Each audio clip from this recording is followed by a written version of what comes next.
Alright, I published a short on planting tomatoes, and I said I would give a more in-depth reason and justification and all that stuff for what I'm doing.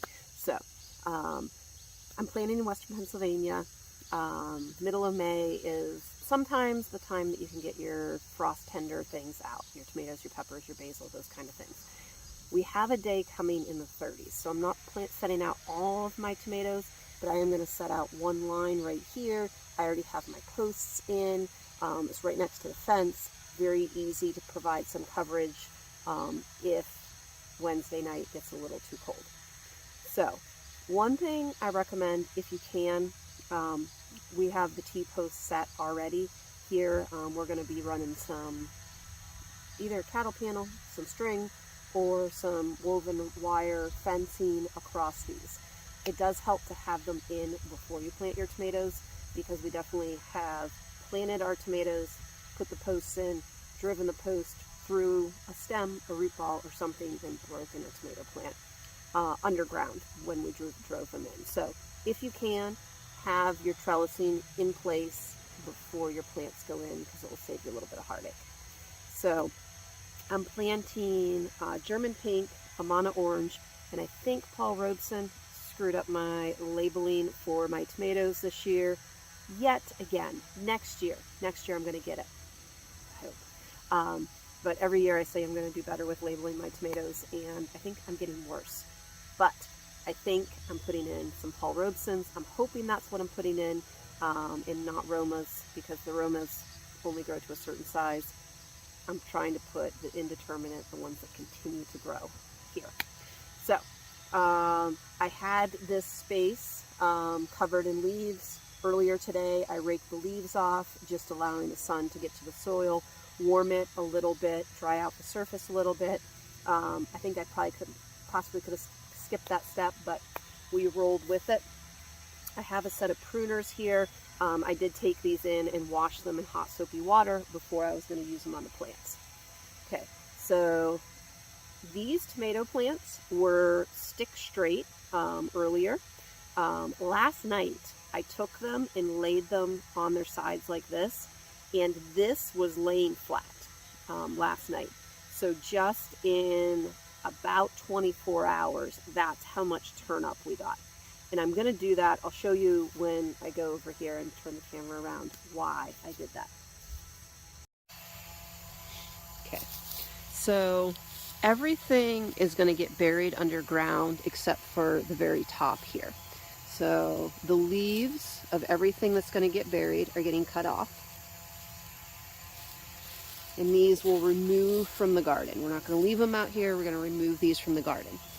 All these little hairs along the stem will turn into roots. So we'll have we'll have this root ball, but also all of this pulling water and nutrients out of the soil. So got that set. I'm going to dig a hole here that's kind of slanted down, deepest where this is going to be, and then slants up for this to be up above the ground. So, my lovely shovel sent to me by a viewer. Thank you yet again. Love this little shovel. Hey, Mr. Wormy. Beautiful worm. Sorry, buddy. I might have smushed him with a shovel.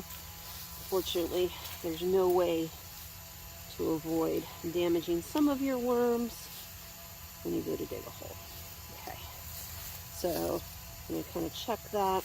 Like I said, deepest right here. Okay, and before I take the pot off, I'm going to check. This is going to be down below the surface. This comes up, turns up. That's the part I want above the ground. So that works all right.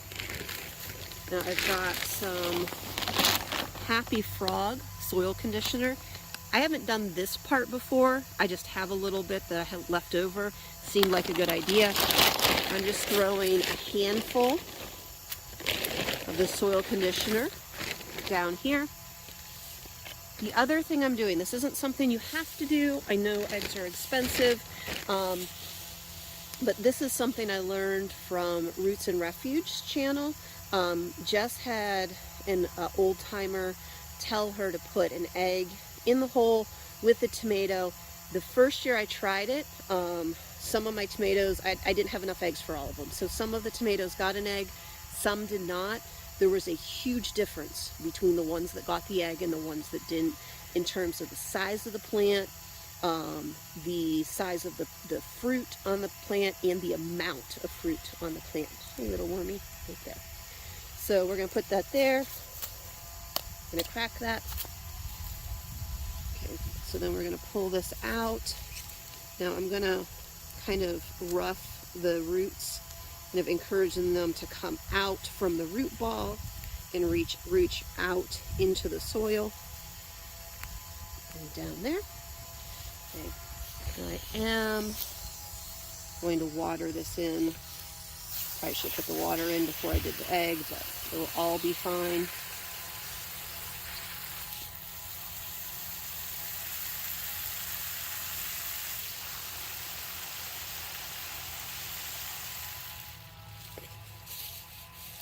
If you're hearing that sound in the background, well, multiple sounds in the background, but I am kind of letting the hose drizzle slowly on the other plants that I have in the ground.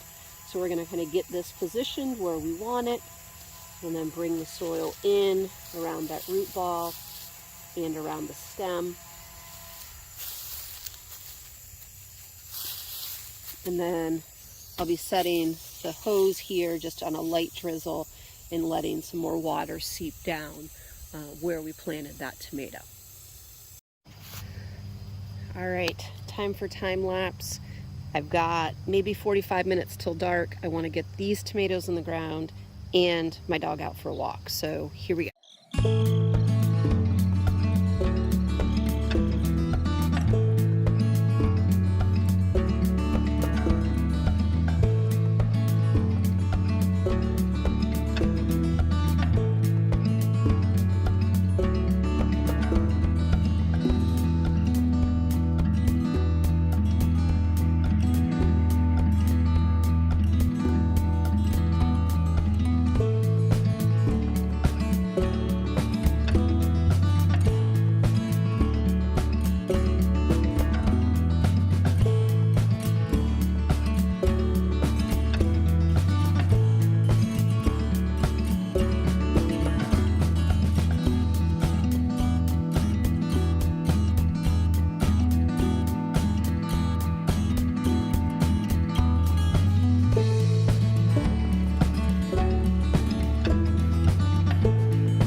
We've got a beautiful line of tomatoes in the ground. Oh, I can't wait to see what they look like in a week, month, 2 months.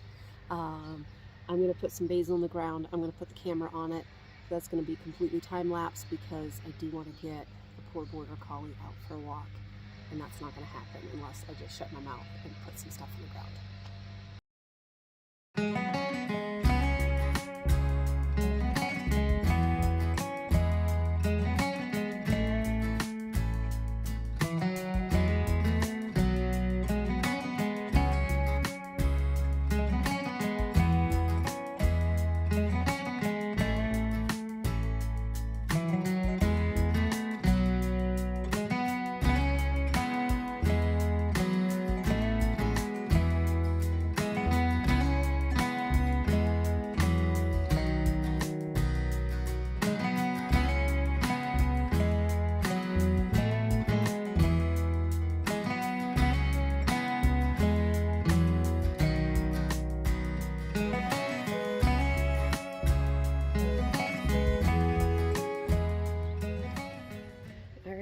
I'm stopping there.